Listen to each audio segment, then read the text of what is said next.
I'm about to now. Are you picking it up? I've, I've done the pop out chat.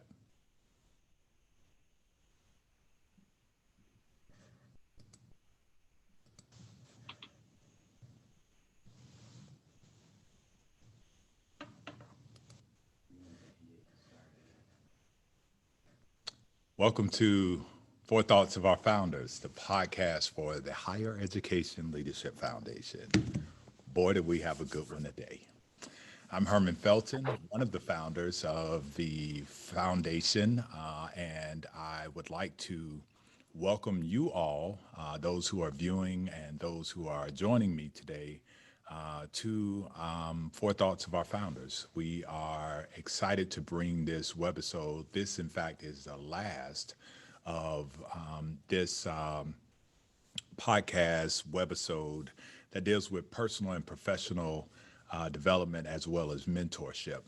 And today we have some what I believe to be a cadre of the best and the brightest, that next wave they actually have now, right now, but they are indeed the future as it relates to, I won't say it for them, but I think they all will make great leaders of our institutions.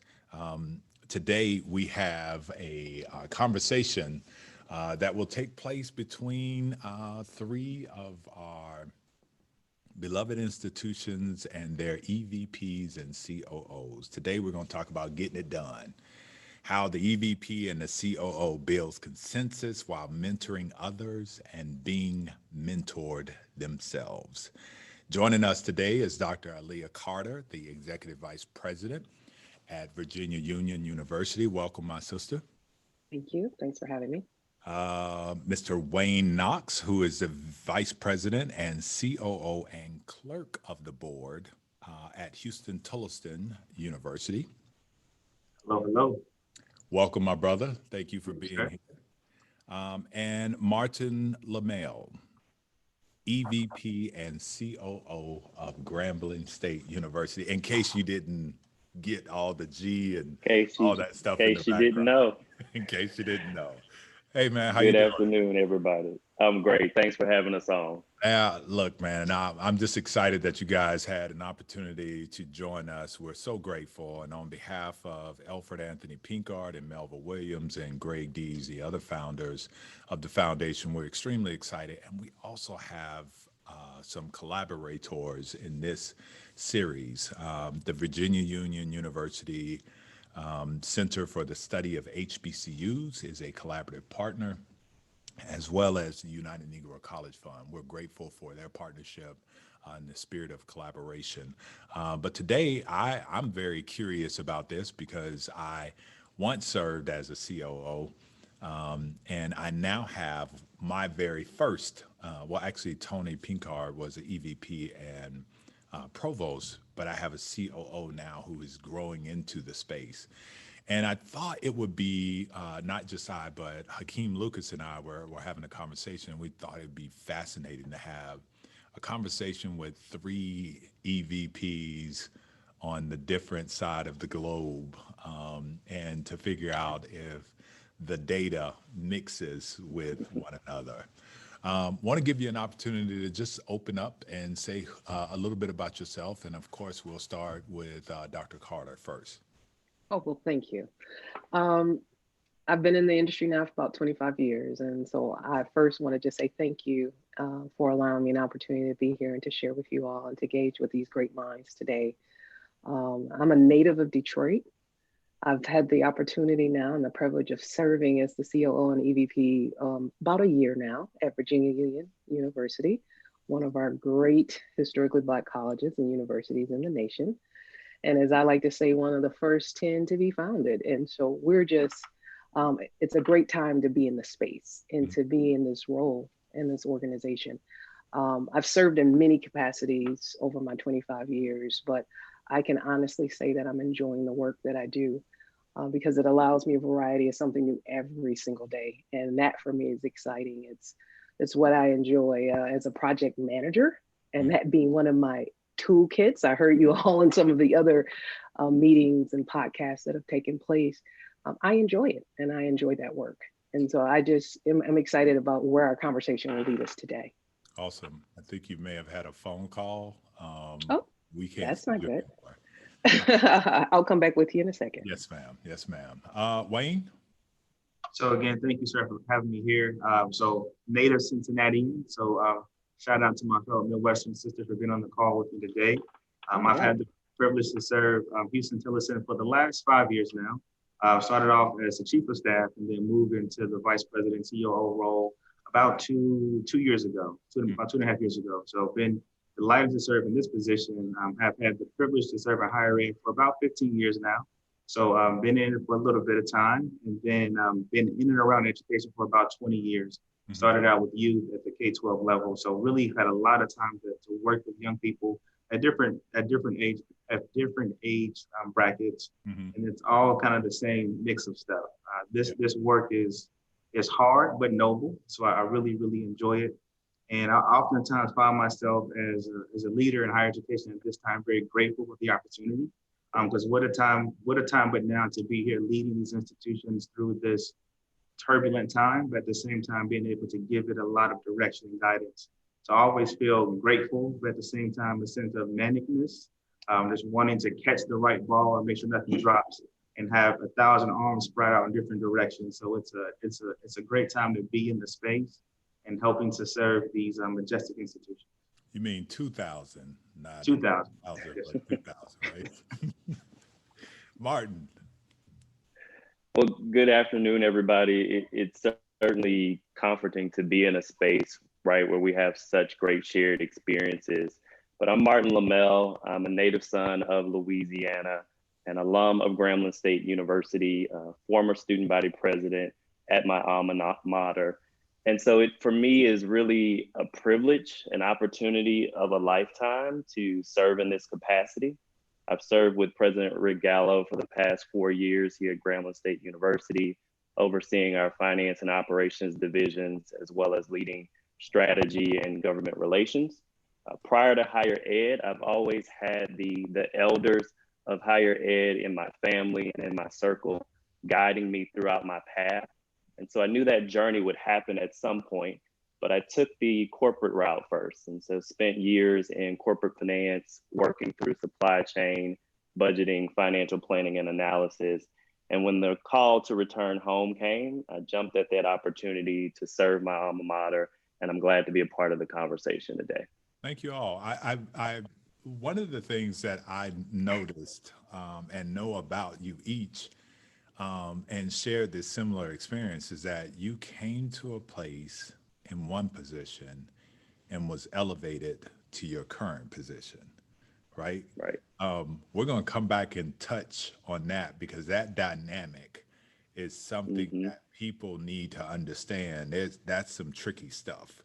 But I want to start first with an obvious, but maybe not so obvious question. What in the hell does a COO and EVP do? What do y'all do? What don't we do? Better It's question, one of those right? masters of everything. It's time to go home. We're done. Yeah, just drop the mic Yeah. there. Yeah. I think for me, it's first about serving the mission of the institution and holding it before all those that come in touch with it, whether it be my students, the faculty, the staff, the students, the community. It's everybody gathering around the central theme and me articulating the purpose, its mission, and the vision of the institution. Normally, I do that through the strategic planning. And so I serve as the point guard of that plan because it takes the work of the entire institution and the leadership of our president and our board. We have taken the journey for a 5-year strategic plan. And so my work is grounded really in that space.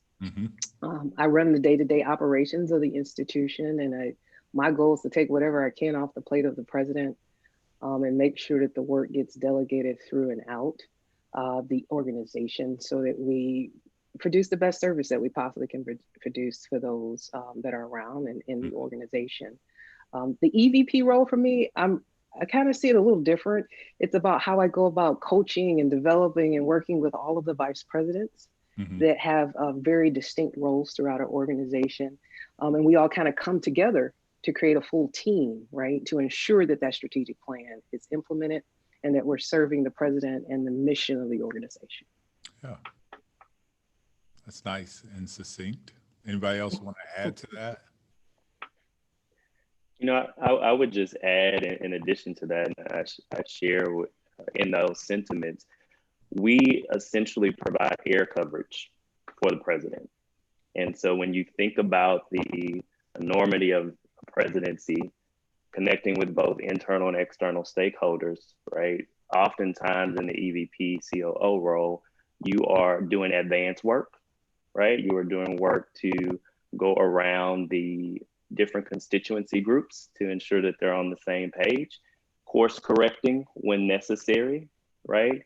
Ensuring that the president is always in a position where he or she can be at their optimal delivery and not have to worry through, as Dr. Carter was saying, day-to-day execution, right? And so as much as we can provide that air coverage and continuity for the organization, and also being the protector at times of the vision and the mission of the institution, as well as the president. I think my colleagues captured it very well.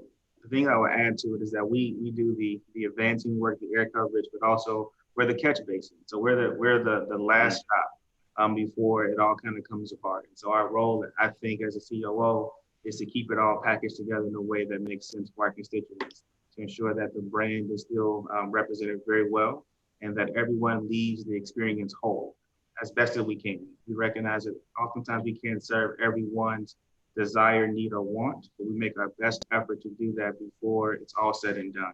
And so I'm a little bit unique from my colleagues. I'm not the EVP, I'm just the COO. And not to minimize it, but just simply to say that I work alongside my peers in a lot of coaching to talk about how do we advance the mission? How do we have the strategic plan at the forefront of our decision making? And how do we ensure that the experience is so neatly tied to that it all makes sense for all of us? And so that's a very interesting position to be in with my peers and colleagues, because they have the same mission as I do in terms of advancing their division or unit, but being sure that I keep that at the forefront for all of us to ensure that we're really meeting towards this mission. And then being able to bring the board along. So I have that other uniqueness of having the board assigned to me from a support perspective. And that's an interesting dynamic in and of itself, because we have a fairly large board as a private institution. And so that's a lot of personalities to work with to ensure that we all, again, leave the meeting feel respected and whole, and that we get it done. But it takes a lot of consensus building, a lot of understanding perspectives, and then sharing perspectives and redirecting to ensure that a person didn't take offense to what one other person said or something not being lifted appropriately. So I think my chief job is just to cheerlead and to keep us all organized, moving in the right direction, and then being that catch basin, just to ensure that before it leaves the chute, that we've done all we can to package it in nice enough fashion. You know what resonates on this screen right now is cerebral, calm, tone and tenor is pitch perfect. Those are attributes that I'm picking up now, right?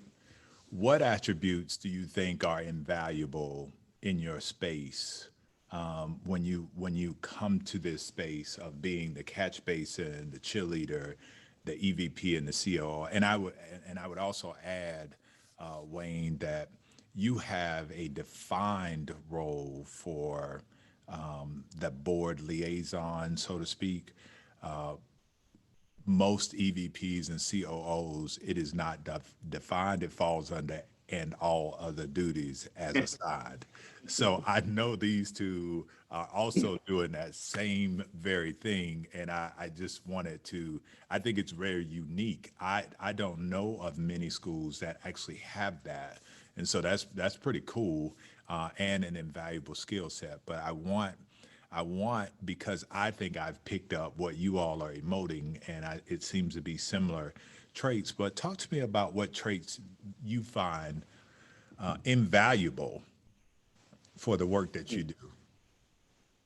I'll jump out there first and say active listening. I do a lot of listening to really understand what what did you mean to say and what did you actually say? And so then I'm able to help provide better support to all constituents. So that's not just one person or one position. It's just a lot of active listening. And there's a phrase that I like to use, and I know someone more savvier than I have made this phrase up, but listening with the intent to understand versus to respond. I think that's the most rewarding quote that I hold on to as a person, because I'm always actively listening to really understand what it is he or she is trying to communicate to me versus trying to respond to what you just said. Because I think there's something in that communication I need to really know and then activate in the appropriate direction. Wars have been started on miscommunication, by simple miscommunication. So I think that's an invaluable skill set, a good one to add into the toolbox. Anybody else want to add anything? I would just add being solution oriented. Oftentimes, particularly in the management of human capital and human resources, right? Our people are our greatest asset, but oftentimes those escalation issues that come to the president or someone in the cabinet, there's a problem, right? And so presidents don't need problems, they need answers and solutions. And so oftentimes the role of a COO or EVP is to find the solution. And so I make it a very important point that if I'm going to have an audience with the president or anyone, frankly, on our team, that I'm coming in with some options and a solution.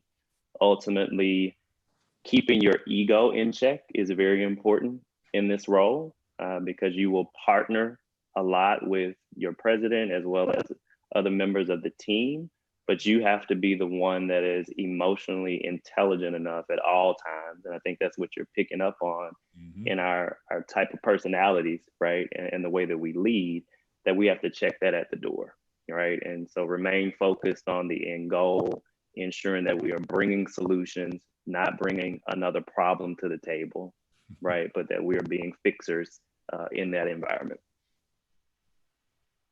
I think you all said it, right? Between great listening and working really hard on that one, and definitely being solution oriented, great decision makers.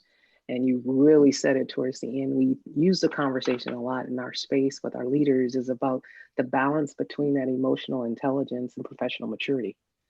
And so being able to sit in this seat and do that, and making transitions where you used to be in these spaces as a vice president trying to build empires, that's not really what this work's about, right? It's where they all kind of come together. So the ability to bring people together in collaborative spaces, then taking the time to figure out how to calibrate them where they understand that they're coming together for a purpose greater than their own ambition or their own motives, right? And then taking time to celebrate. And so we kind of have to intentionally write that and put that into effect, because sometimes we tend to forget it, but it's really important and it's essential to the work that we do. You know, I failed, I would say, about the first 6 months. If I had to grade myself, I failed the first 6 months while I was the chief operating officer. And I did so because I departed away from this one thing that I thought gave me the cachet and was probably why I was promoted. It was my ability to build consensus, to get any and everything that the president would dream of done. I just knew who to go to. It was never, are you sure you want to do this? It was a never, well, that we can't do this. My immediate response was, yes, sir. And then I would immediately start, going crazy inside. Like, I don't know how in the hell I'm going to get this done. But after you calm down, you start thinking about the sector and you start thinking about all the different people. I failed because I forgot about consensus building. Can you talk a little bit about how invaluable that is to be able to really, use that tool to get the, as Chris Brown would say, the stretch assignments done?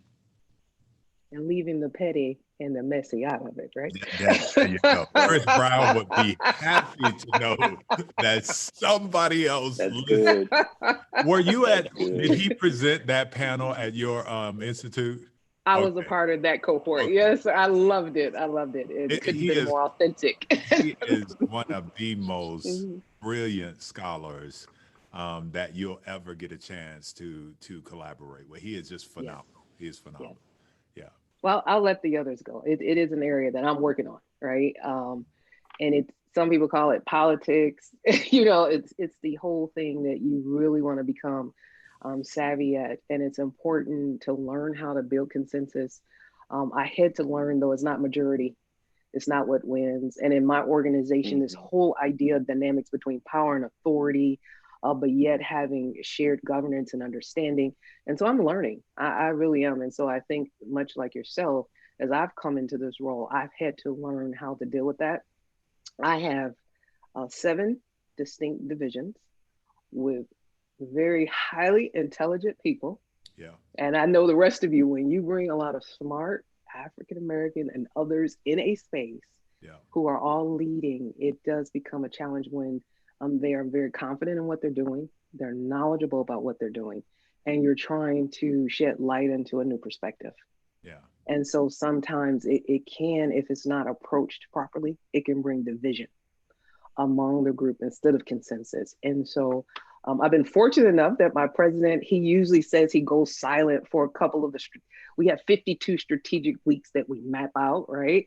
And he gives me an opportunity to lead the first 30. And then he'll kind of watch and observe and kind of come on out of the hidden spaces and provide more of his insight. But he can't help himself. Every now and then he'll jump in. Yeah. But it's having that kind of guidance on the back end, that when I am making a mistake or I'm not facilitating the conversations in a way that will bring the group together, he provides me insight, right? And so it gives me time to correct, hopefully, and to probably show up properly when needed. But it's a space I'm working on.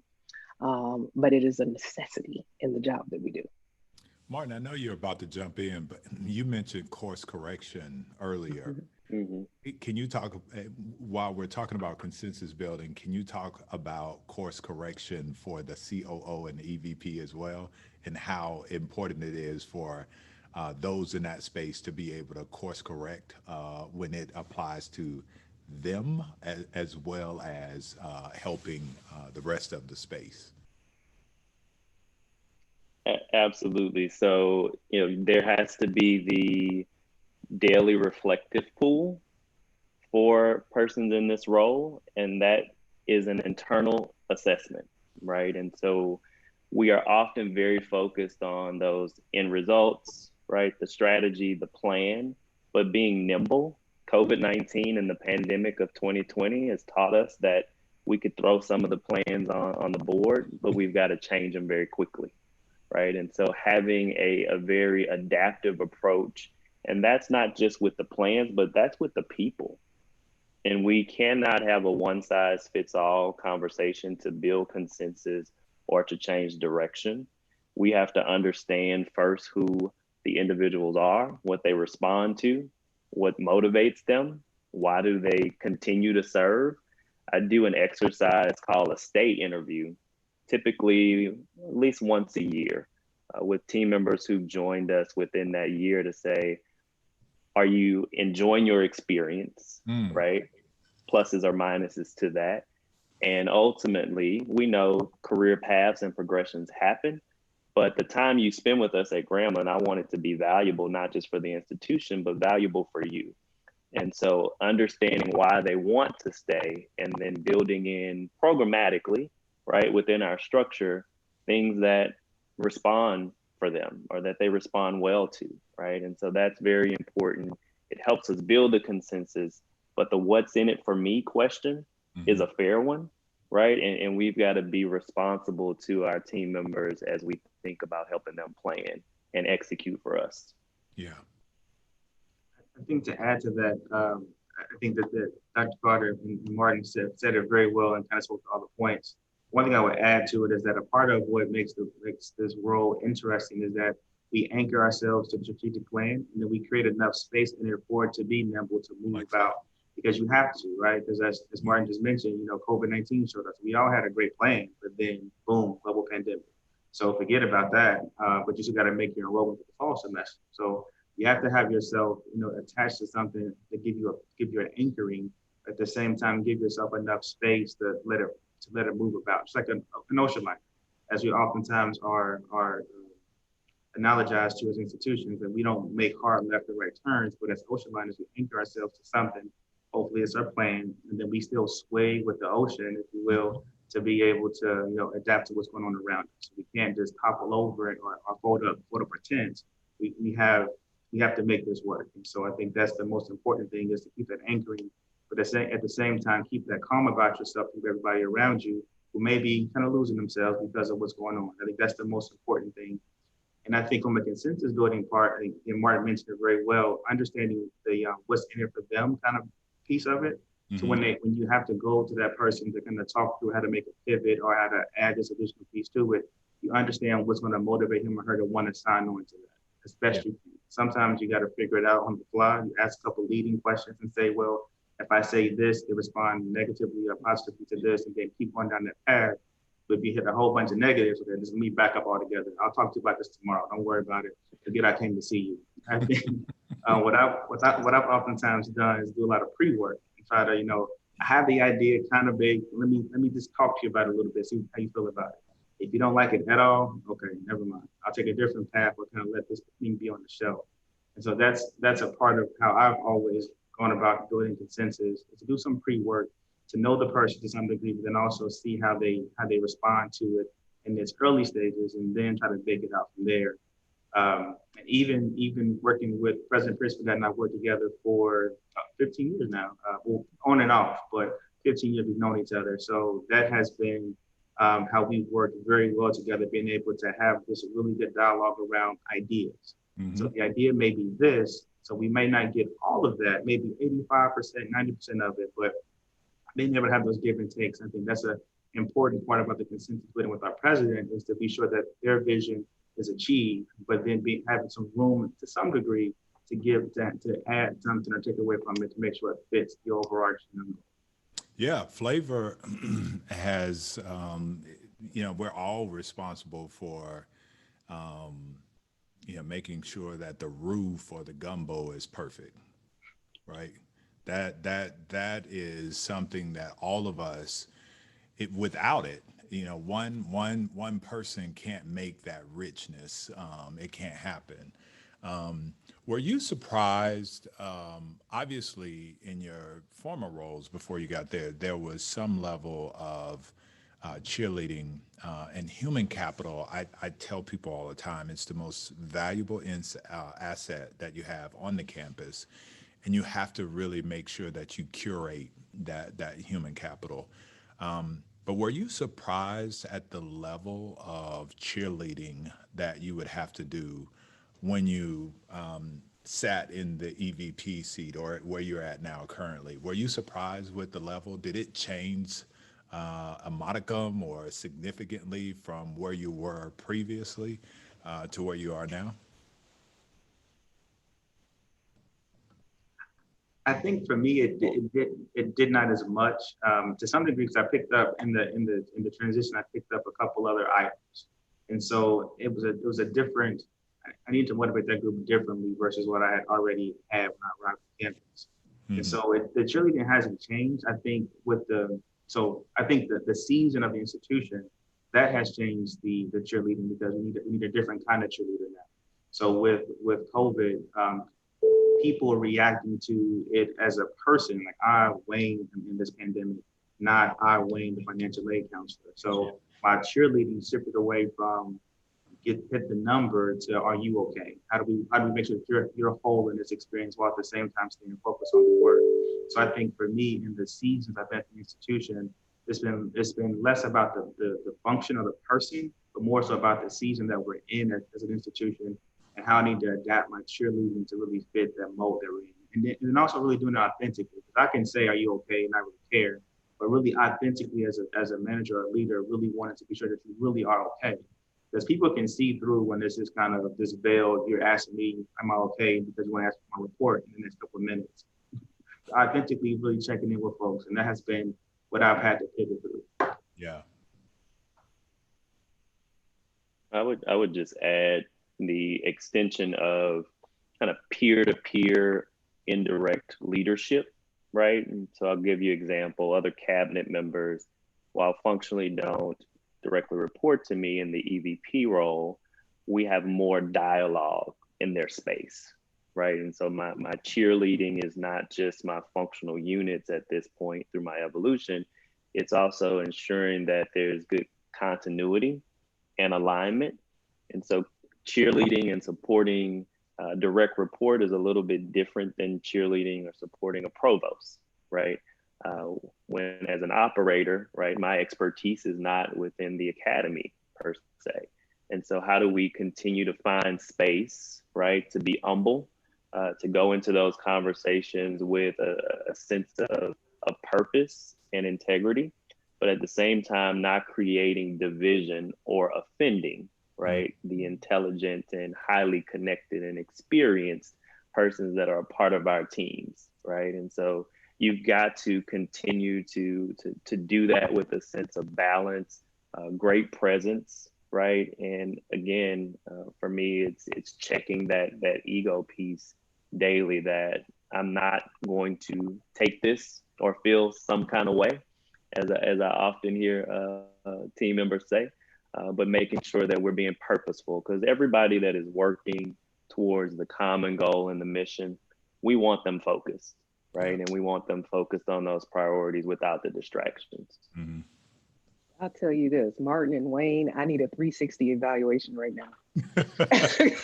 Because I don't know if my team will say I'm the biggest cheerleader, right? I will, but hands down, say this is the time that we need it, though, right? Yeah. The current crisis and the circumstances, what people are going through in their home and how they bring that to work, it can be stressful. And you can tell when people are getting at those moments where they're about to just kind of pop or explode. And it's not just our students, it's the faculty, my leadership team, it's everybody. And so we've all had these really trying experiences. However, I'm going to have to fess up that my personality, even though I am a female and a woman, they expect that of me.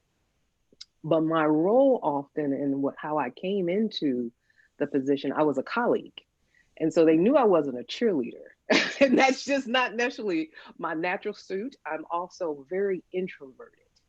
And so the idea of making the extension to draw them in, and although it is a part of our role, it is a very uncomfortable space, right? That I have to be very intentional about. And I'm working towards, I'm improving on that. So being able to show up authentic, right? In a genuine format. I can't just, hey, call you today, see how you doing. It just doesn't quite work well. They think there's some kind of other motive behind what I'm doing because that's not my personality. I tend to often be in a space of improvement, right? Continuous improvement and showing up on the drill and how you show what you need to be doing, when you need to be doing. So I'm the drill sergeant, I'll just be honest. And I'm a military child. I just have to fess up to it all. But I think at this time, the way I try to be the cheerleader is to pull back some. Yeah. Right. Provide that space. And they need that at this time. And so that's my way. I hope they see it. I hope they appreciate it and it shows up at some point. But it's definitely a space that I continuously personally to improve on because we need it. Right. Yeah. And it hopefully it pushes them to a more optimal performance. Yeah. I can add really quickly. I so hear you. I'm an introvert as well. And so it is at the end of the day, I am drained because this is not my natural place to want to cheer, rah, rah, rah. But I know we need it. And so I'm go back to the basic level, get it done. Let me cheer, rah, rah, rah, check on you, authentically check on you. But I am wore out at the end of the day. I got to recharge my batteries and do it all again the next day because that cheering is not over, unfortunately for us. So I totally understand. That is not naturally me, but I'll do it. It's not. I think what we probably can all challenge each other with right now, everybody's doing this, virtual engagement. And many of you, I don't know what your teams are doing, if you're actually in the spaces and still coming together or you're meeting virtually, but what we can do, right, is figure out how to create the connection that they're yearning for as a team using these types of platforms. And so I think I will do that, but I know they'll be like, well, another meeting, so I have to figure out how to make it fun and engaging, but I am going to be more intentional about that now hearing you all talk. Well, what's impressive is the mental acuity to understand that we need to delineate the work from the asset. The asset needs to be cared for, particularly in times like this, because it is stressful for everybody. It is scary for everybody. And oftentimes what I've found is that people aren't going to tell you everything. And so you don't know what people are carrying. And that's where, to your point, Wayne, when you ask, hey, how are you doing? It's a stop, look you in your eye, and ask you that question. So that's really, it's refreshing to hear. I have a question for you all. I got in, I wouldn't say trouble, but I don't know to this day how I was perceived at my former place of employment at Livingstone College, where I was when I served in that role, because all I wanted to do was get my president's job done. I didn't care if you liked me, disliked me. How do you balance that line of being able to get the job done, whether you agree with it or not? You have a mission to carry out, and not throw the president under the bus, but also be able to drag along the rest of the human capital to get something done in a way that they may not necessarily agree. And I will tell you this, 100% of the time, his foresight was 50 times better than mine. So he knew where he was going and knew how to get it done, and would give me crumbs to figure it out. But I had to figure it out and get it done. And the challenge was with my colleagues and my peers, getting them to do something.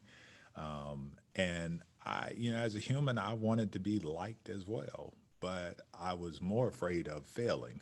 So that exceeded, this desire to be liked by people. How do you straddle that fence? And is that a challenge for you? You may be better leaders than I was, but it was a challenge for me trying to figure out how to straddle that or walk that tightrope. I'll jump out there. For me, I had a series of different environmental factors coming into the role and through my progression. So I had the likability, right? Wanting to remain liked. I went to school there. My parents worked there. And so when I came back to Grambling, I was still little Martin, right? Who's now leading with some authority, decision making, et cetera. A lot of persons that literally watched me grow up, I now was being in a position to make change, right? And so you have to grow comfortable in this space with having varying opinions, right? And not taking it personal. When I think about the power of the four agreements, one of my favorites ones is don't take it personal. And so literally that is a renewing of your mind every day, that oftentimes what you're receiving on the other end is not about you, right? Yes. It is about their reaction to something, their feelings about something. And so you've got to cleanse that and don't take it personal. I also give myself a budget of feelings in that day, right? And so I think Wayne and I may have talked about this at some point, where if I reach my cap for a certain type of conversation, then I give myself permission to say, well, you know what? It's 4 o'clock and we've had 3 or 4 of these high impact, high touch, high emotion conversations today. I'm not going to do another one today, right? We will push this to the next day because my personal budget is important. So for me to be effective, for me to be the best support person for the institution and the president, I also have to remain whole. And so Iyanla Vanzant often says you can't pour from an empty cup. So I got to keep my cup full. And a lot of that is not making it personal, giving myself the space, right? And budgeting my time appropriately. And that came with time and a lot of learning. I probably spent that first year literally sleeping in the office because I wanted so much to get done, right? And so as I matured in the role and in the environment, I found those spaces where I knew I needed to prioritize some things for me as well. And so that's probably something I know we'll talk about, making sure you don't lose sight of your own progression and things as the COO, but I think about that in that space as well. So how did you phrase that? Budgeting your feelings? Yeah.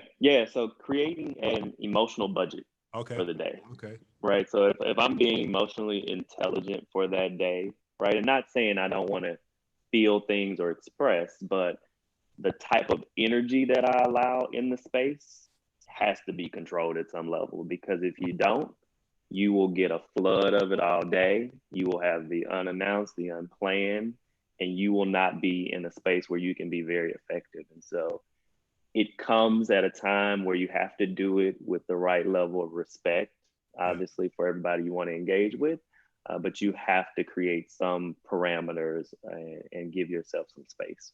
Yeah, I don't know if that can be uplifted enough. Actually, one of the tenets of the 4 agreements, that don't take it personal, because that seems to be the major impediment that we grapple with and grovel with on a daily basis. Is, people are not really clear about what happens at work. Correct. We're doing the In My Feelings challenge. No, all day. Not at work. Wayne, you look as though you had something to add there. I was going to say, so I remember that discussion Martin and I had. That's when he was here from the Kubo, and it was, I think it was on the tail end of a rough day that I had on campus for a variety of reasons. He was mentoring me in that moment, which I truly appreciated. And I have not quite mastered that skill yet. I've always been a knock them down, drag them out kind of a guy. So I'm going to stick it in till I just can't stick it in, till I can't work anymore. So that's one of my growth points for me, is really learn how to make that balance and have those borders in a place that make me leave the work whole. Because there is a lot of work to do. So a couple parts. So the top part of the question was how do my peers and team members feel about my overarching leadership style? I'm still growing in my ability to continue to grow consensus. I always I lead with the intent to grow consensus. After a couple of different iterations, we gotta move. And so let's start moving, folks. And so sometimes that's perceived as bullying to some degree.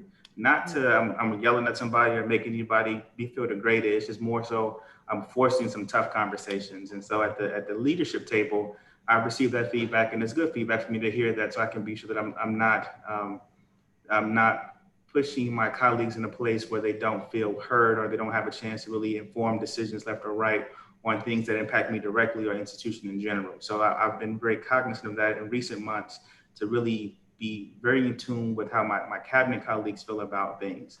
And same thing for my leadership team members, to be sure that I'm listening again with the intent to understand, and then pushing us to say, okay, I'm hearing you. This is the feedback. That's how we tweak it, but we just got to move. And so really pushing the team along has, I don't get as much of the bullying thing with my leadership team, but it's more so just really forcing us to move a little bit faster than they want to move in some cases. I think the reason that's why bullying, Wayne. That's bullying. That's bullying. That's bullying. Tomato. No, it's not, Wayne. No, it's not. But I like his response. Tomato. And I think the reason, so 2 parts why it was important for me to just to have this thought process around stick it out, is because I came into this level of leadership, quote young. And so me being young in the seat, I felt the need to really demonstrate my expertise and abilities to do this work and to do it well. Even though I've had the requisite experience to do it, I moved into an organization that had a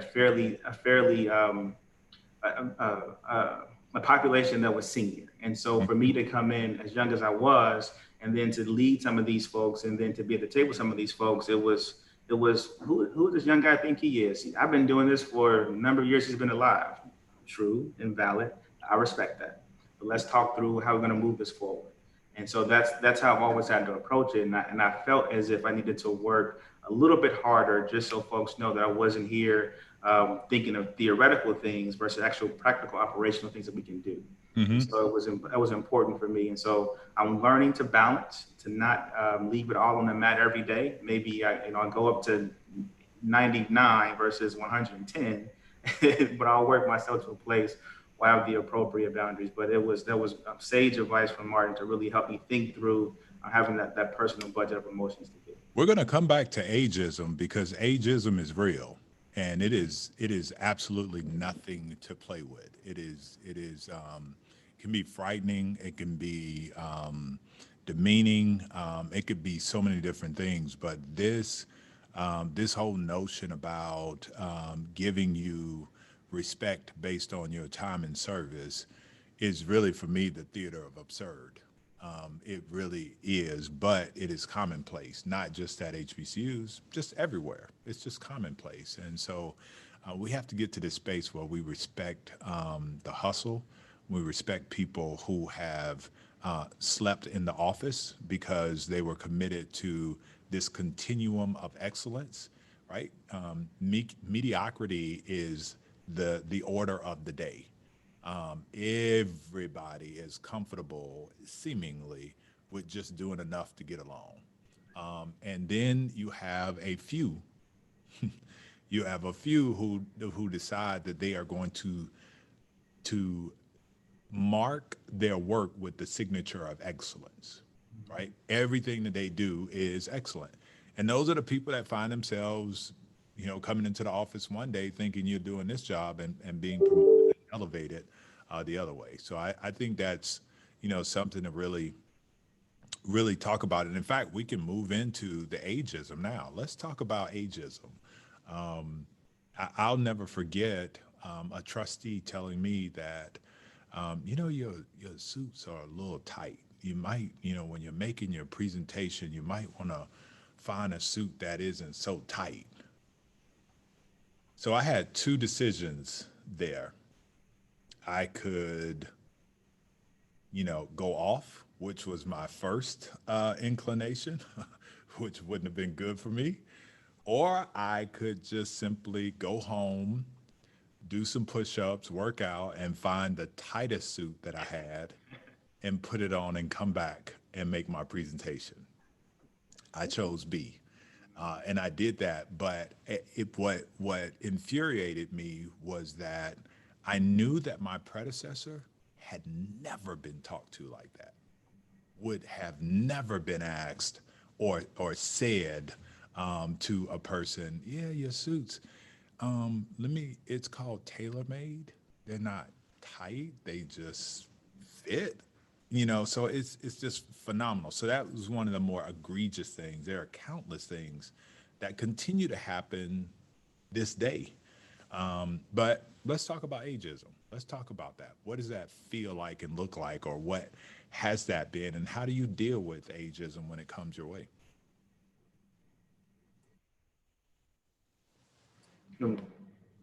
I'll go first.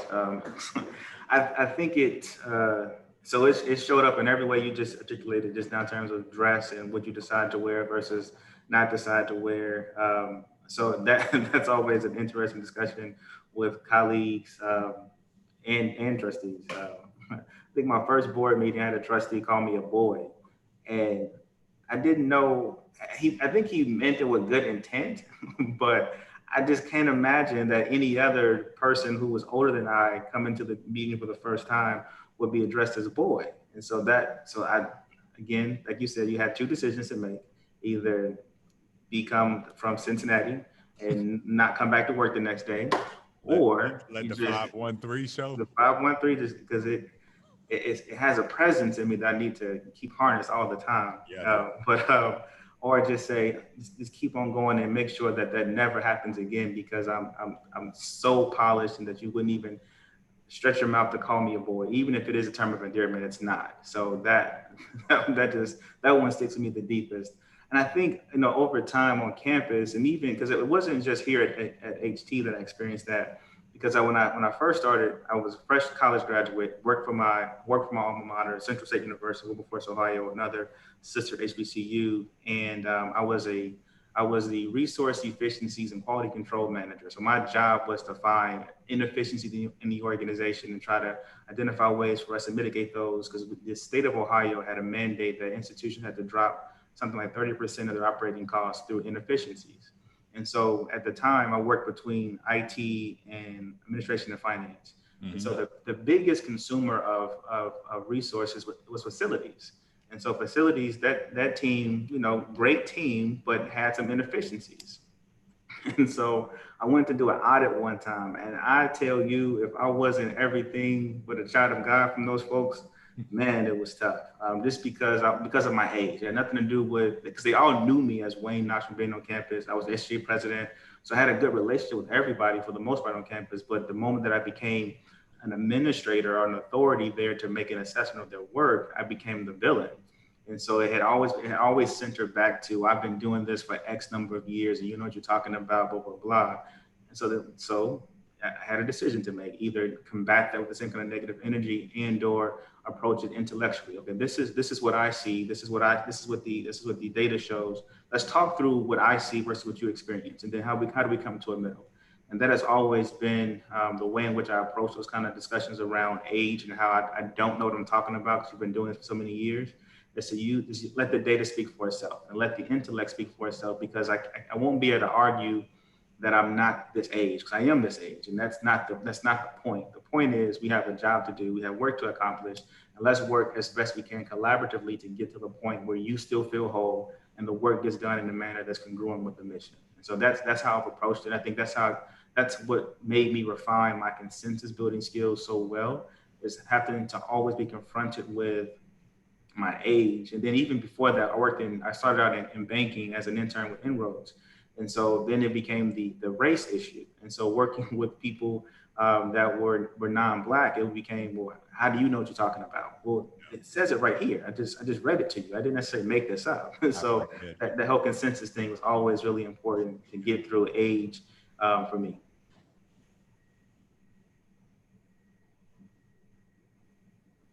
So we maybe we're telling our age, right? I don't know. No. I'm gonna say this isn't my ism. I haven't, as fortunate, I guess, right? I wouldn't say it's unfortunate. As fortunate as it is, ageism wasn't one of the things that has approached me in my career. In fact, you're making me reflect on an experience at a PWI prior to me being a doctor. When I started the profession very young, and my students would call me Dr. Carter or Miss Carter. And when their parents would meet me, they say, I was expecting to see some old lady who looked a certain way and had a certain thing, and that's not who it was. And so it's just something, I guess, about how I carry myself or how I approach. The people always addressed me as such, and I demanded it, right? Because I was faced with all these other isms coming into my profession, not always being in higher education or being at an HBCU. I had to take on a certain persona.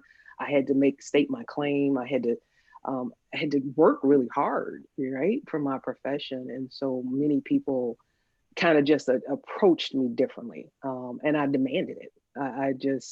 That's kind of the space that I try to stay in. When it does, or when I am faced with opposition, it goes back to the question right before it, is how I respond to it. Mm-hmm. And never let them see you sweat. So the emotion doesn't come through. I don't deplete my bank, right? I figure out, one is the loneliest number. And if I could sing, I will hit the roof with the singing it, right? It's kind of this space and where you find self-care. It doesn't happen at work for me. Yeah. I can't let my bank or require that my bank become filled in my work environment. It has to happen in a different space for me. That is so important. That is so important to highlight. Thank you. But so I don't want to stop you all. I definitely, these isms in our profession attack us, and I don't like them. Yeah. I don't appreciate them. I try to become an advocate for them. I have one of the youngest presidents right now in a seat, right? He's a young professional who is the old soul, very intelligent, lots of energy. And when someone comes or approach it offline, because they'll never do it normally directly to him, right? But behind the scenes, when they want to make gestures about age and what that is, it always comes back to you can't deny the person, who they are, their intelligence, and what they bring to the table. And so they don't have to even come with that conversation to me. Not You know, with and you. so I know, not with me. But I I, know you all face it, and I don't want to demean it by any yeah. regard. Well, I will speak for me, and I know I probably echo the sentiments before Martin chimes in that I'd rather deal with ageism than sexism. So I know that the crap that you have to deal with pales our ageism stories pale in comparison to sexism, and we'll talk about that as well. I would just add to that that for HBCUs, oftentimes Grambling is a part of the University of Louisiana system. So we're the only HBCU in a 9-member system. And we were focusing on diversity and inclusion initiatives this year. And so you think, right, that, for an HBCU that we don't have a D&I issue. But these things that we talk about here and now, diversity is just not race, right? It's thought, it's idea, it's background, experience. And so we have got to be not only diverse spaces, but also inclusive spaces. So diversity says, welcome to the party. Inclusion says you can dance, and you can dance freely, whether that's your baseball cap that you want to rock with your suits, my brother. Absolutely. Right? Right. And we've got to create spaces where we create new norms for what it means to be a professional in this environment. I remember when I started my corporate career, I'll briefly talk about this.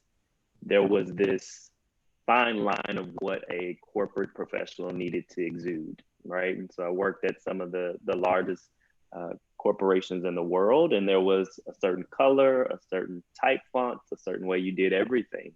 And so now we're seeing spaces evolve. And when I mentor students today, I talk to them about you've got to find the space that fits who you are, right? And so no more altering to just get into the room, right? You need to go where you're celebrated, right? And your skill will keep you there. It will sustain you there.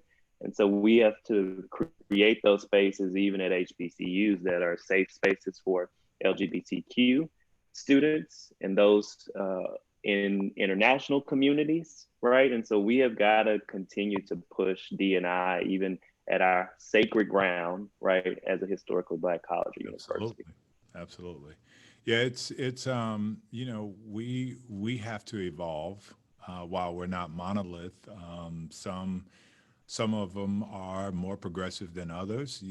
We're caught in the middle because you have the privates that are church affiliated. And so when you talk about diversity and inclusion and champion for LGBTQ space, you run into this different space. And then you have your publics Church and state. church and state, right? You want to toe the line with that. And I'm just so grateful that when your point is just profound in that authenticity and being comfortable with who you are so that you don't have to be schizophrenic. Right. So if I didn't wear my fitted cap to which I know you got one right here, somewhere. if I didn't wear that to the interview during a Right. board meeting, if I'm walking on campus and a board meeting came across, I'd probably be like, ooh, should I take this off or should I Right. do this or Right. should I do that? Or if I'm gregarious with my students, should I tone Mm-hmm. down while I'm at? No, I think Mm-hmm. you have to be who you are.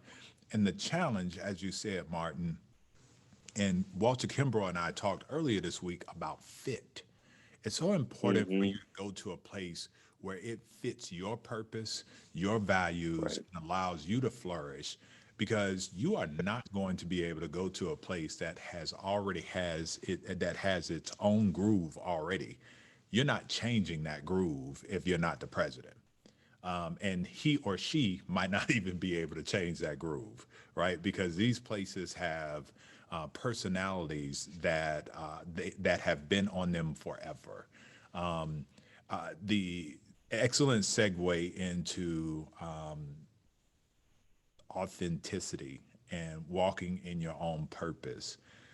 When you sought out the people, or whether or not you were sought out by the people that you're working with now in collaboration, what was important for you to see in the leader that you would be following?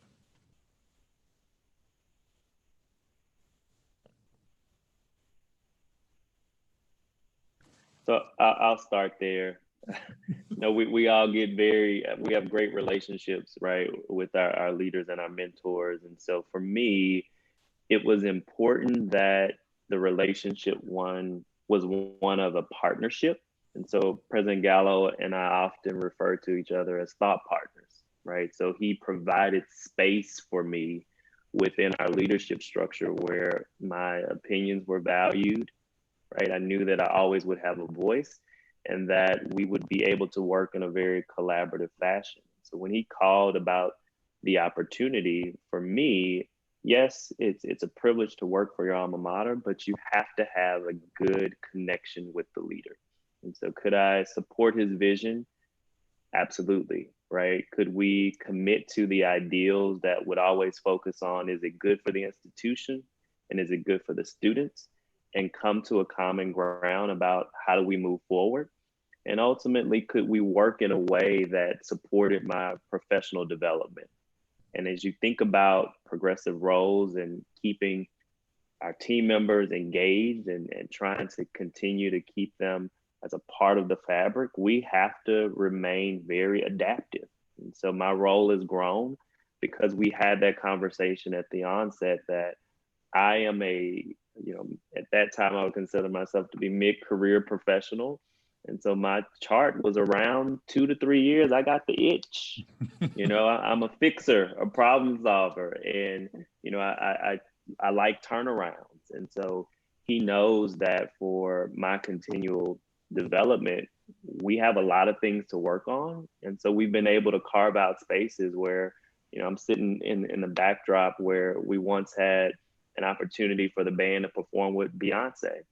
Well, that's typically not the role of the COO to create the entertainment plan and the marketing and branding, but it was something, again, that fit in my toolkit and allowed me to have another monumental experience, right, that extends that connectivity to the organization.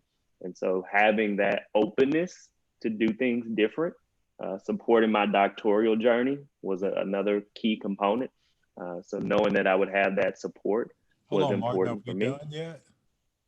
We are hopefully defending in February. Okay. So okay. Yes, sir. Okay. Thank you to Wiley College too for being a part of my research. Yeah, your mom was not playing. Yes, listen, that is my boss. Yeah. So absolutely. Yeah. Wayne, I think you're on the journey as well, right? I'm on my way to the journey. So Okay. maybe I'm a step away from being on the path. Okay. Yes. I'm sorry, Martin. We're pushing Wayne to the journey next. Shoving him. Yeah, absolutely. Threatening. Absolutely. All those things fit in that category. All those things. Yes. So yeah, it's been great, and having that conversation at the beginning, very much like what you said about with the board, being authentic, having some expectations of what the role could evolve to and how I could contribute and grow was very important. Cool. Yeah, I think my journey was a little different. My president and I actually shared a mentor, Dr. Edison O. Jackson. And so we came into an HBCU actually as colleagues. And we were known for this competitive edge, right, between the two of us. But I could not be more proud to see actually 3 presidents come out of that organization. And they did a great job. I never sat at the table. What'd you say? And they're still doing a great job. And they are doing an excellent job leading all 3 of them. You want to tell them who those 3 are that came? Because, everybody may not know. Okay, so we have Claflin, right? So you have your president there, right? We're going to have Virginia State. Yeah. You all know that, right? And then Virginia Union. So all 3 of them at some point served as a vice president at Bethune-Cookman, which, these are our great HBCU institutions. And I think they're some of the greatest leaders right now, among Felton and all the others. All of the HBCU presidents at this time are doing an extraordinary job of leading through crisis, right? They're just showing resilience and innovation and all of these things. And that's the very reason why I came. So Yeah. although when Dr. Lucas, Hakeem Lucas is my president, when he was appointed as the 13th president of Virginia Union, um, I didn't come in with any pre-conversation about being a COO or EVP. He brought me in to do the job that I had been doing for some time and I really enjoyed. I'm one of those unique professionals who enjoy doing both enrollment management and student affairs. Mm-hmm. And often it's hard to find someone that could really do them both and have spent time in both arenas. And so he intentionally brought me in for that role. Okay. And so when he tapped me to come, I couldn't even believe I got the phone call because I'm like, Lucas is calling me, right? Because we used to just go at each other. Had some epic battles. Oh, we had them. Yeah. But the truth of the matter is, it couldn't be nothing more but much respect. Yeah. Had to appreciate the work, the intelligence, the innovation, and no matter what happened. That's why you got the call. That's right? I appreciate that. I hope so. He might call in about 5 minutes. Say, she telling a story. He's texting me now. He's texting. No, he's texting you now. He's going in on me, right? But the truth is, when I got here, we didn't have pre-conversations about what was to happen. I was one of the only vice presidents that he brought in with him. Mm-hmm. Many presidents, when they come in, they kind of do a full change and renovation of their leadership team. He didn't do that. So he brought me in very specific for a specific reason and time. And over that time, I just had this relentless pursuit of excellence. He tells me constantly, Carter, you don't have to win at everything, right? And I just push, and drive. I think in that space, very much like Martin, I like to fix things, right? I'm a Black belt, Six Sigma trained individual, right? Master Black. And the whole thing of project renovation and continuous improvement and process management, he knew I was getting the itch. Right. And just really in his space, trying to think of putting people in the right spaces mm-hmm. for the right suit to move the organization forward. And he had much fun announcing the decision he made to make me the COO EVP. I recall us walking into a cabinet and there was rumors going around through text messaging of VPs being terminated. And I had another colleague who is a member of my sorority who sat at the table and she had made the decision to move on. And so they could kind of tell, like, who would it be in the sorority? It had to be, that one or this one.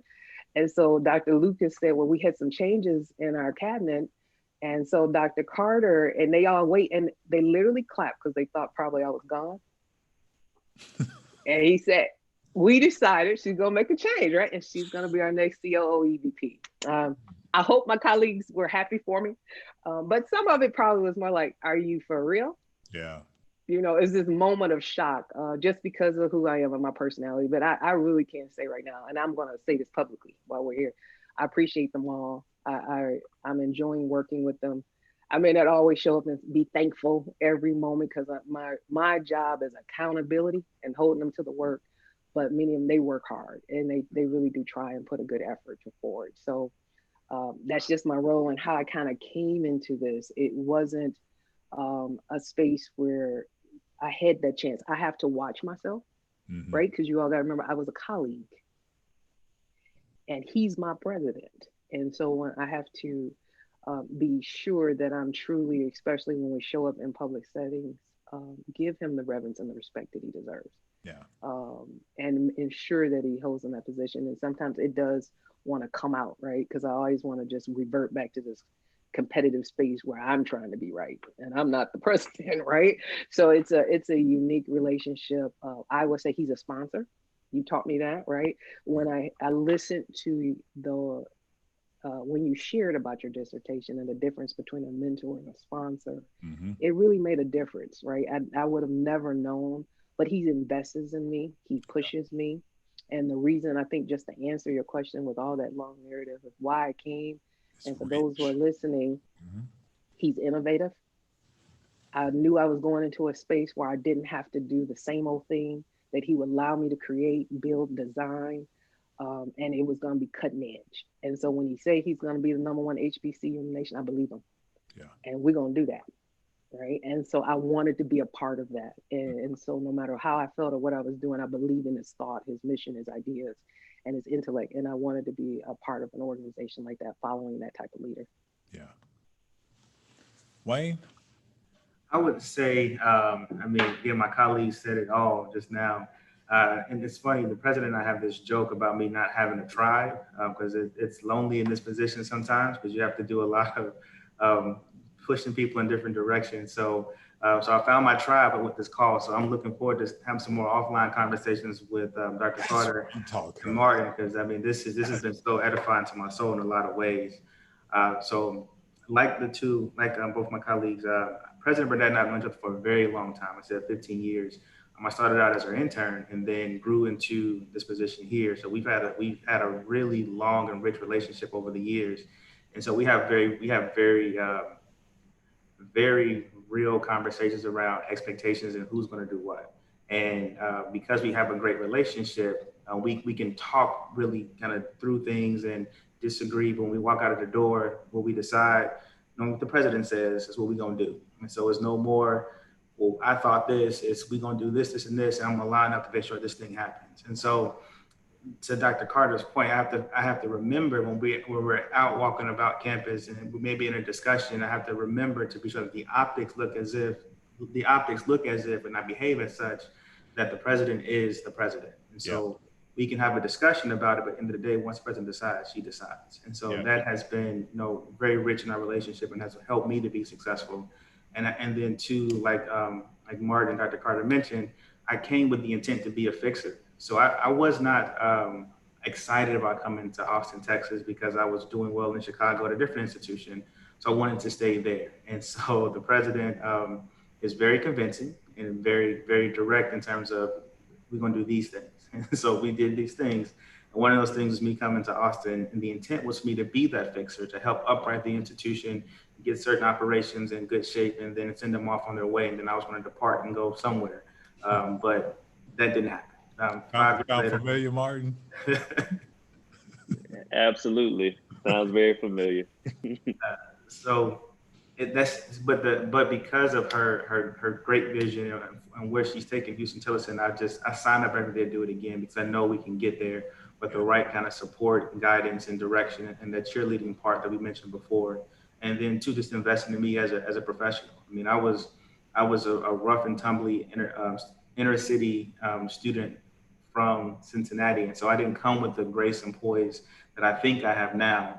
A lot of refining went into that process to make me a professional I am today. And so I'm grateful to President Burnett for giving me the space to grow, and then to be a part of that growth with me, and then just supporting me along the way to do different things and to go to different professional development opportunities to really refine my skills and abilities. So it's my commitment to her vision, her sheer desire to do great things and to be innovative, and then allowing for that authentic conversation back and forth about ideas, and then giving me space to do. So it's not a micromanaged situation. This is the vision, make it happen. And I can figure out how to make it happen in the sandbox. We've got about 15 minutes left, and I want to touch on two topics. One, self-care, and two, loyalty. And really digging into loyalty, but self-care. Why is it important? What do you do? How do you manage to maintain self-care for yourselves? It creates balance. My self-care comes from my family. A great young man in college, and he's full of energy. And my family, we found a way to kind of come together using social media every Sunday. And then trying to figure out how to just work out and walk and spend time actually alone, being reflective. I think that's most important. Martin mentioned that earlier, and he says he does it every day in his reflection. So before I wake up, my prayer, my reflection and reading, and when I go to lay down, I do the same. And so that really, it fills my bank, right? It allows me to reset. It allows me not to allow my emotions to go off at the wrong time, whether I'm at work or with my family, right? Who might end up receiving the backlash of it. I also have my own little rule that my son knows when he sees mom in her pink socks, don't come near, right? Because that means she had a bad day and she just might say, the one thing he's trying to be gentle and kind, I might not respond in the most appropriate way.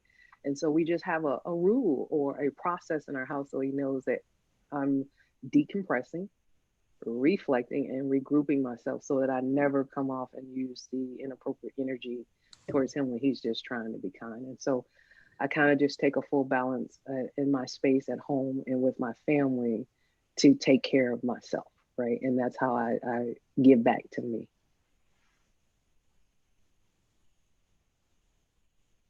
I would extend that and certainly share in those practices. I find it very important that your village is strong, right? So that village of family, the personal board of directors, that safe space is very important, because in these roles, we're oftentimes handling very sensitive information, right? We are making decisions that impact personnel. And so having a safe space where you can talk to somebody, and I literally will set some hours or times and somebody will call me and I said, well, I'm not talking about Grambling right now. So if you want to talk about anything else, let's chat. But I am not, and that's usually probably in November leading up to Bayou Classic. Yeah. That I have to be intentional and protect that space and find ways to ensure that we're doing the appropriate self-care, including things that are outside of the rigor, and getting into the creative side of the brain is very important for me. So something that is non-academic, non-operational, non-fix-it, right? Get me to a karaoke space, get me to, a yoga class, something that is going to create a very distinct experience that doesn't have to be about the work.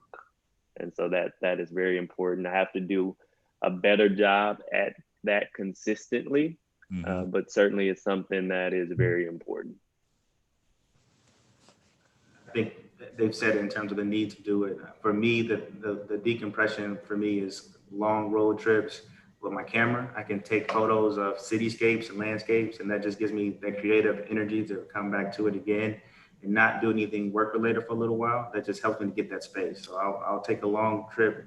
I'm from Ohio, so I'll drive home or something and then just have that alone time in the car to unpack what has happened, what's on the horizon, and then kind of repackage it up in a neat enough fashion to come back and do it again. That for me is how I kind of regroup. The other one that's not as long is cooking. Like I love to cook, so if I can make a meal, it might be too big for me to eat, but I'll make it nonetheless and have food for a couple of days, and I'll throw it away after a while. But that gives me a chance to just tap into the part of my brain to really decompress from the work. Because that's less about do this, do that. It's just creating something that's something that I appreciate doing. Yeah, that sounds like what Dr. Yancey would admonish all those who are leading to do, which is start something and finish it. Cooking allows you to start and finish, where our work never seems, it takes months and years to complete something. And so getting in that repetition of finishing something is critically important. I'll stop a meeting or get done with a meeting and have about 30 minutes and ride my Harley and get wind therapy, and just find those things. And I think it's really important that we talk about this as we segue to the loyalty, because there's this misnomer that the presidency is loyal. I mean, not loyal, lonely. And I want people coming into this space to understand that your village has to be full, and you have to be full before you get here, because this is vocation. This is not vacation. Vacation you do with friends and family and you have fun and everybody wants to like each other. I don't care how you feel about me. I want this work done. And it is tantamount to what you said again, Martin, the four agreements, that it's not personal, it's professional. And so making sure that people, self-care is so important, because you can't buy into the hype that this job is lonely. Yeah, no, it isolates you, but personally, you should be full from external constituents that make your life whole. And I want to make sure that every time I'm around people, that they're not buying into that trope. We get free food and the best parking lots, best parking spaces on the campus, right? So cut it out. It ain't all lonely, right? And I hate to deduce it to something so simple, but it's a challenge. It's isolating, but it's not lonely, right? It's something. But if you take care of yourself, you're able to manage the isolation and the demands. The tricky topic here is loyalty, right? How do you manage that? And I will say personally, and this is a revelation, I'm afraid to ask people to be loyal to me. And oftentimes even afraid to bring it up because I know that people construe that as, a nefarious type loyalty. We're going to do some crazy stuff, or I need you to be, blindly loyal. But loyalty looks like a couple of things, and I want to get your take on it. Understanding when to disagree with your boss. Loyalty looks like making sure that you're a sentinel and a surrogate for your boss. Loyalty looks like quashing nefarious behaviors and animus, conversations about your boss. Loyalty looks like getting the job done. What else does loyalty look like? So for me, it's very important, and I share in all of those examples, that when you have this level of insight, relationship, or connection, there will be entities or stakeholders who try to get you to speak as though you are the president, right? Or create division, right, between you and the president. And so you have to be very mindful of that. Loyalty for me is something that ultimately is earned, right? And so there's this progression of, who's loyal to you, not just in a moment, but by the measure of that experience, right? And so if I'm not consistently loyal, then that's an issue too. If I'm only loyal when I want something, then I don't need that type of loyalty either. And so it's very important. I think we've talked about once you agree on a decision, you deliver it and you own that decision just as though it were your own. I always find it troubling at times when I go into spaces and they say, well, I wanted to do X, but the president said, right? You're not being that surrogate and that sentinel in that space. No, this is the institutional decision that's been supported by the president, and I'm here to execute on that, right? And so that loyalty has to come in several ways, but also at the same time, you cannot allow those external factors to create that division because it's going to happen, right? It's how you manage it. Yeah. There are times when, I will shut down somebody quickly and they say, you know what? Well, you're speaking like you the president. Now I'll remind you, I'm not, right? Really quick. But really quickly, and that's no discredit to me or my abilities. That is a respect for the office of the president. Absolutely. Yeah. And what we are here to do. And so, particularly within our cultures, right? I think that is very important on our campuses to always include that as our respect for the office of the president.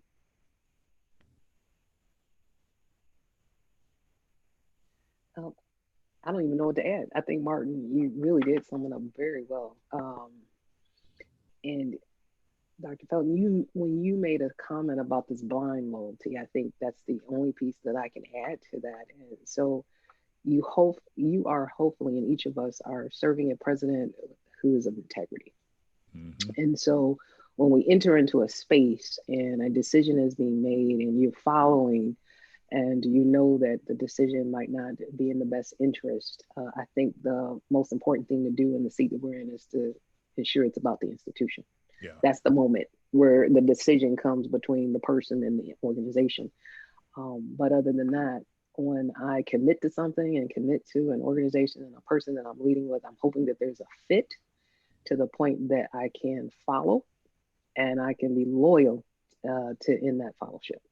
So I lead through that space, and I'm okay with that. And there may be a time, right, where something go wrong, God forbid, where I have to stand up, and I'm going to stand for what's right, and what I believe was right at that moment. But I am in the belief that I am following someone right now at this time that is making great decisions for the organization that we're serving. Mm-hmm.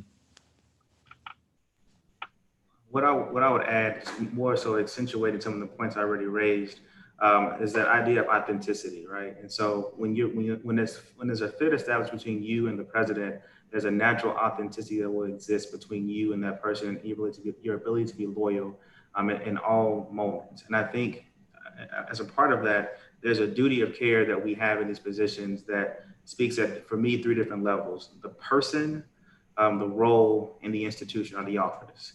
And so we have a duty of care to ensure that we have that very authentic, loyal conversation around when the decision may not be the right decision.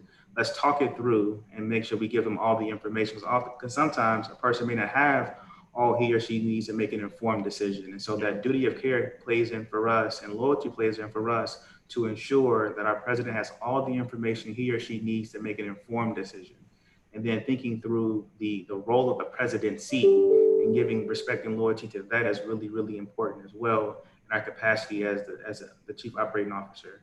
And then to the office of the president, the institution, there's a duty of care there as well to ensure that we're loyal to all 3 of those things simultaneously, and that we're giving all the information and coverage possible to ensure that the mission of the institution is achieved, and that the presidency is remain whole and the president is whole as well. And it's a big task, but it's doable if you really have a fit between you and the president, in my opinion. Man, look, let me tell y'all something. I'm so glad that I'm already a president, and I won't have to be in any interview competing for the presidency with either one of you. Your futures are bright. Your cadence, as I said earlier, just strikes the chord of people who get it, and the verbiage and the intentionality that you've deployed in explaining yourselves speaks volumes. It says a lot about you as leaders, and even more about your leaders. They have a keen sense of talent, and we're grateful. We, the Higher Education Leadership Foundation, are grateful for you to take time out of your busy schedules to visit with us. And I hope, as I give you an opportunity to close out any parting thoughts, I hope that you know that when you become who God has for you, that it is incumbent upon each of us to invest in the wave behind us, and make sure that diversity at the cabinet is reflective of what you would want for your sisters, your mother, and your daughters to see. That there should be strong women around that table in an equitable and equal manner when you decide to lead.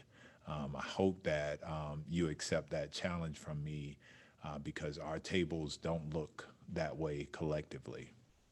And that you also remain open to the LGBTQ space as not just an ally, but a champion. It's critically important for us to make sure that we check all the boxes in a meaningful way. And I always want to, just make sure that I at least say to all the leaders that come in my space that a duty is owed by us to make sure that we model the behavior that we want our kids. We show a behavior that we want them to model. And I use kids loosely, but we want those who are following our leadership to model that behavior. So thank you all for being here. Any parting shots that you'd like to add before we let y'all go and enjoy y'all Fridays? I forgot it was Friday. Yeah, I'm probably about to go back to work. But I do want to just extend my gratitude and my thanks to you, Dr. Felton, for inviting me and extending this.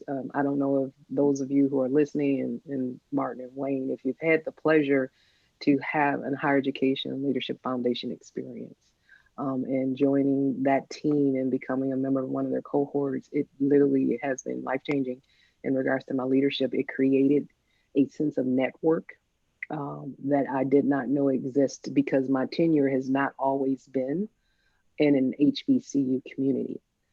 In addition, the experience there was very different than what I assumed, because when I first heard about it, everybody talked about, if you want to be a president, go to this conference, and that's not really what it's about. Right?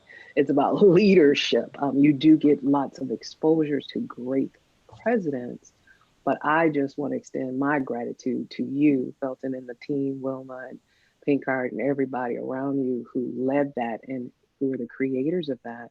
You did a great job in building a network among members of us who are parts of HBCUs, because this is the only way we're all going to grow. And so I just want to say thank you and I appreciate it. And I thank you for this time to share with you all. I'm coming down to the classic and I'm hanging out with you, Mark, when I get there. Wayne, I can't wait to continue to talk with you. And I share in that. It's been refreshing. It's the fuel that we all need to be in positive spaces where we can reflect in an open way, in an honest way. And certainly I share in the support of what the foundation has done to champion the next generation and the current workers in the vineyard of the HBCU space. And so we've got a lot of soil to still turn over.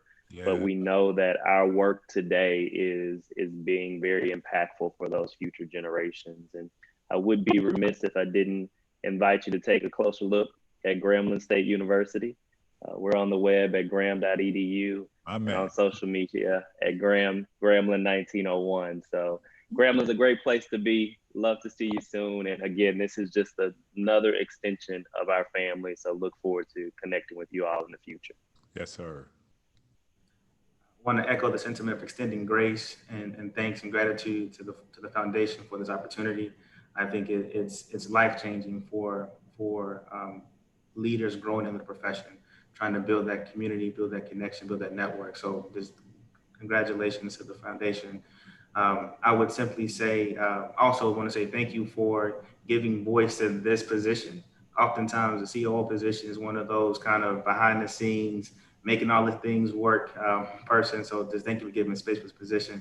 I think it's something that people find themselves, they fall into versus really planning to get into the space. And I think it's a great role to be in if you really want to drive change for an institution and really learn how to build your toolkit as a professional. So again, thank you, Dr. Felton, for giving this position some voice and some presence.